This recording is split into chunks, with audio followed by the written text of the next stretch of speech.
नमस्कार साथीहरु, तपाई सबैलाई स्वागत छ अनलिमिटेड एडुमा।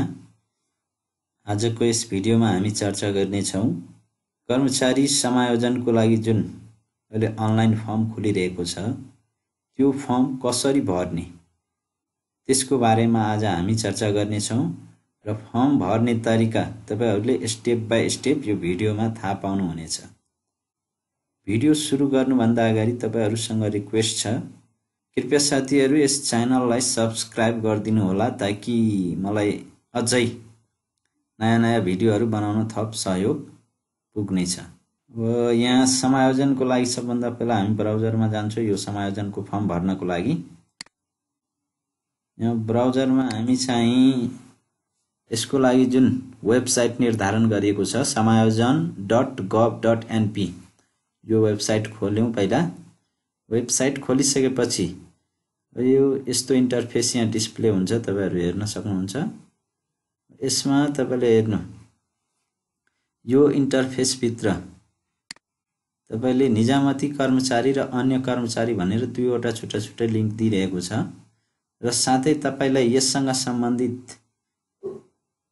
कुनै पनि कुरा सोध्न मन लाग्यो भने यहाँ बारम्बार सोधिने प्रश्नहरुको एउटा लिंक दिइरहेछ। यस लिंकमा विभिन्न किसिमका प्रश्नहरु छन्, तपाई यसरी क्लिक गरेर हेर्न सक्नुहुनेछ। यसलाई म एउटा नयाँ लिंकमा खोल्छु। यहाँ हेर्नुहोस्, यहाँ बारम्बार सोधिने प्रश्नहरु भनेर यहाँ छुट्टै त्यस भित्रकै लिंक खोल्दा यस्तो खुल्छ। यसमा तपाईले यो लिंक भित्र कर्मचारी समायोजन भन्नाले के बुझिन्छ, समायोजन कसरी गरिन्छ, समायोजनका आधारहरु इत्यादि विभिन्न कुराहरुको बारेमा यहाँ तपाईले थाहा पाउन सक्नुहुन्छ। यसमा जस्तै कर्मचारी समायोजन भन्नाले के बुझिन्छ यसको उत्तर तपाईले यसरी क्लिक गर्दा यहाँ पाउन सक्नुहुनेछ। यो सबै प्रश्नहरुका उत्तर यसमा दिएका छन्। अझै यसमा प्रश्नहरु छन् थुप्रो। यहाँ तपाईले लगभग 29 वटा जति यहाँ प्रश्नहरु दिएका छन्। सबैको उत्तर यहाँबाट थाहा पाउन सक्नुहुनेछ। अब हामी यहाँ समायोजनको लागि फर्म भर्दाखेरि सबभन्दा पहिला तपाई यो कन्फर्म गर्नु तपाई निजामती कर्मचारी हो कि अन्य कर्मचारी। अन्य कर्मचारी भन्नाले जस्तै तपाईले चाहिँ पहिलाका जिल्ला विकासहरुमा काम गर्ने अनि अरु पनि यहाँ अन्य कर्मचारीहरुमा कुन कर्मचारी पर्छ भनेर पनि यहाँ सबिका जिल्ला विकास समिति स्थानीय चाहिँ समितिहरुमा नियुक्ति पाएका विभिन्न कर्मचारीहरु यसभित्र पर्छन्। अब यदि तपाई निजामती कर्मचारी हो भने निजामतीको लागि यो निजामती कर्मचारीमा क्लिक गर्नुहोस्। यहाँ क्लिक गरिसकेपछि हेर्नुस् यो इन्टरफेस अलि चेन्ज भयो। के तपाई समायोजन प्रणाली पहिलो पटक खोल्दै हुनुहुन्छ? अनि तल चाहिँ के तपाईसँग समायोजन युजर नेम पासवर्ड छ? यदि पहिलो पटक हो भने यहाँ क्लिक गर्नुहोस्। यदि तपाईले एकचोटी चाहिँ यो खोलेर युजर आइडी पासवर्ड बनाइसक्नु भएछ भने यसमा गएर तपाई लगइन गर्न सक्नुहुन्छ। अब पहिलो पटक हो भने यसमा हामी क्लिक गर्छौं।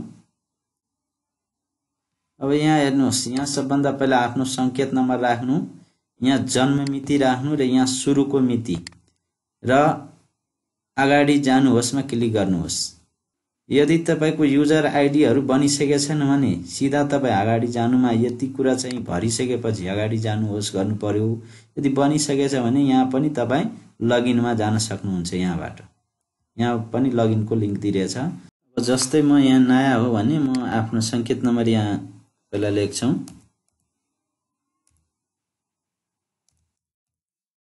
त्यसपछि यहाँ चाहिँ हामी आफ्नो जन्म मिति लेख्छौं विक्रम सम्वतमा।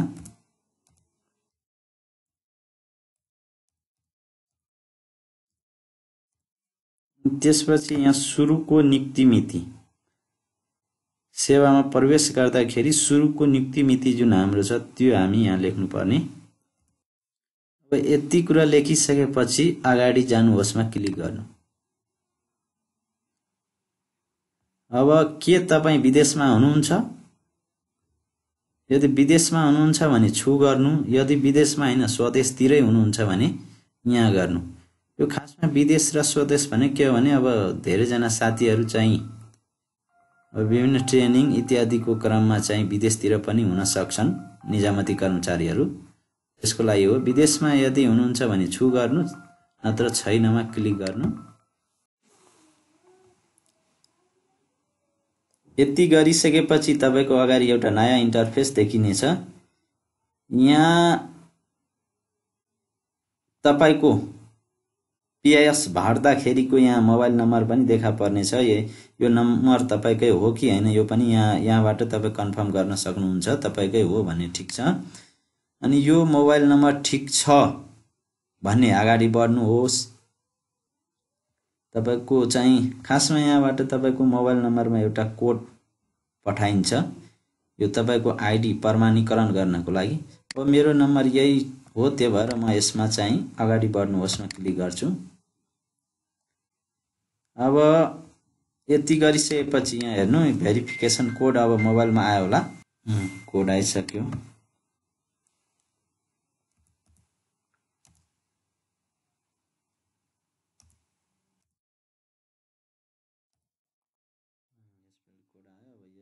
पेस्ट गर्छु।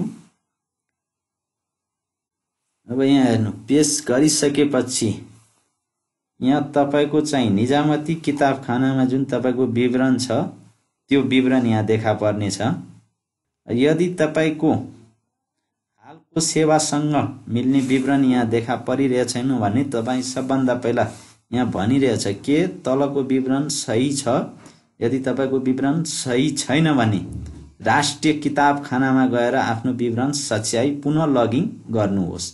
भन्नुको अर्थ यदि तपाईको हालको चाहिँ तपाई हाल बहाल रहनु भएको पदको विवरण यहाँ मिलिरहेछ छैन भने तपाईले निजामती किताबखानामा गएर आफ्नो विवरण पहिला सच्याउनु पर्ने हुन्छ र विवरण सच्याइसकेपछि मात्र तपाई चाहिँ ठीक छ भनेर यहाँ ठीक छ गरेर अगाडि बढ्न सक्नुहुनेछ।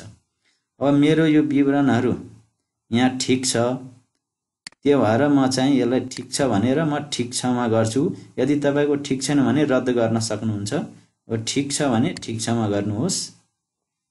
अब अझै यसले एकचोटी कन्फर्म गरिरहेछ माथिको विवरण सबै ठीक छ हो। ठीक छ भने ठीक छमा गर्नुहोस्। यति गरिसकेपछि अब यहाँ तपाई आफ्नो नयाँ यो जुन तपाईको आइडी छ यसको लागि तपाई पासवर्ड छनौट गर्न सक्नुहुनेछ।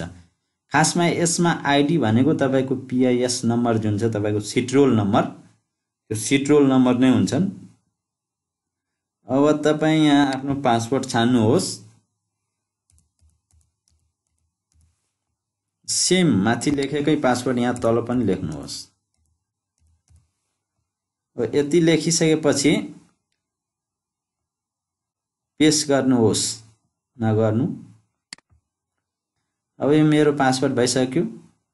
अब चाहिँ अगाडि जानुहोस्मा क्लिक गर्नु।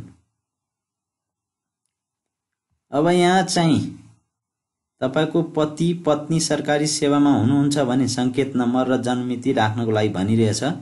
यो खासमा चाहिँ जसको चाहिँ श्रीमान श्रीमती दुवैजना यदि सरकारी जागिरमा छ भने तिनीहरूको लागि समायोजन हुँदा तपाईहरुले त्यहाँ आधारमा हेर्नुभयो होला त्यो नजिकै पार्ने एकै ठाउँमा पार्ने गरी समायोजन गर्न सकिन्छ भनेर छ त्यसको लागि खासमा हो।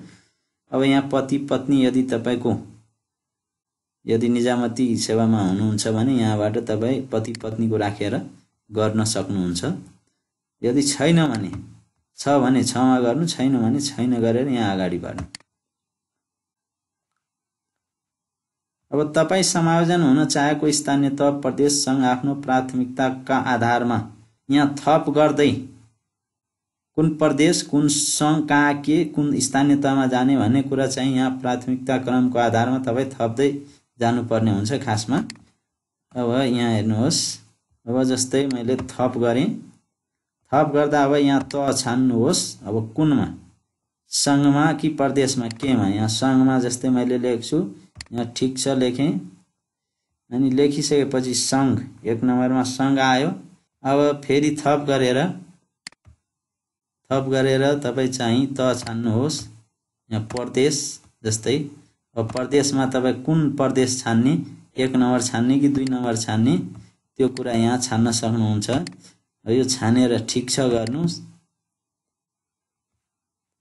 यो थपिँदै जान्छ तपाई चाहिँ। अब यसले खासमा यो एडिट हटाउन पनि दिन्छ तपाई एडिट पनि गर्न सक्नुहुनेछ। यहाँ यसमा केही अपडेट गर्नु पर्यो भने अब प्रदेशमा जस्तै मलाई प्रदेश कुन अर्को प्रदेश चेन्ज गर्नु पर्यो भने यहाँबाट हामी एडिट पनि गर्न सक्छौं। यसलाई हटाएर अर्को प्रदेश रोज्नु पर्यो डिलिट पनि गर्न सकिन्छ।